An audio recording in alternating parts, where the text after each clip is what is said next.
One of the reasons why we think this is a good idea right now is because the Iraqi security forces have stiffened their spine and have gone on the offense and have shown that they've got good capabilities. But there's gaps. There's gaps in some of those capabilities, some of the enabling functions that they need a little help with and advice. And again, that's what we're going to provide.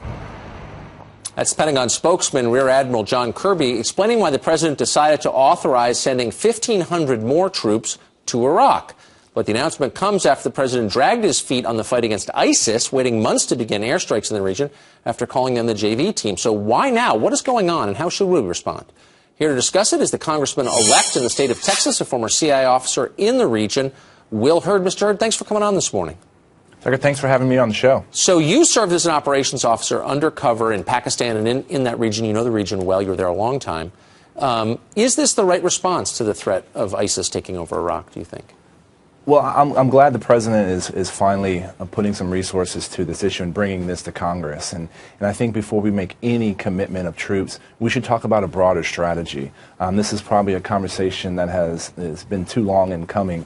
And if we're going to commit people to this fight, we need to know, what does victory look like? You know, what are our strategic initiatives in order to achieve that victory?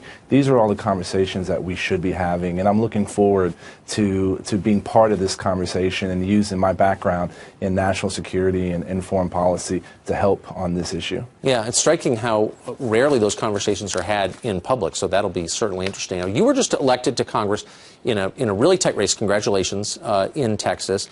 And you saw in the waning days of this last campaign, the Democrats in a bunch of different states try to inject race into the conversation and make the point that the Republican Party is racist and that if you're against racism, you should vote Democrat. It didn't work in the end. How, as a black Republican, how did you respond to that? What was your reaction to that strategy? Well, I think it's a failed strategy, obviously. You know, it's pretty exciting, and I'm proud of my state and my constituents for electing someone like me. You know, in 1970, when my father and mother moved to San Antonio, they weren't allowed to buy a house in certain areas of town because of the color of their skin, and now their youngest son is a member of Congress. And it's great that the voters have moved beyond race and focused on the content of someone's character and ideals. You know, this election was about creating good-paying jobs and helping move everyone up the economic ladder. This was about repealing Obamacare and replacing it with something that decreases costs and increases access to health care.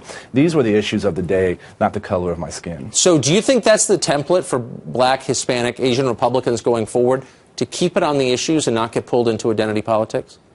100%. You know, we need to focus on being Americans first, and this is what we proved in this election down here in Texas, and I think this is a good model to go forward. Talk about the issues, talk about those things that people care about, be right on the issues, and connect with the community, and you're going to see, you know, positive results. So did the NAACP issue a press release congratulating you when you got elected?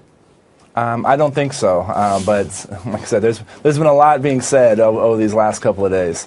Yeah. Will Hurd, welcome to Washington. I really hope you enjoy it there.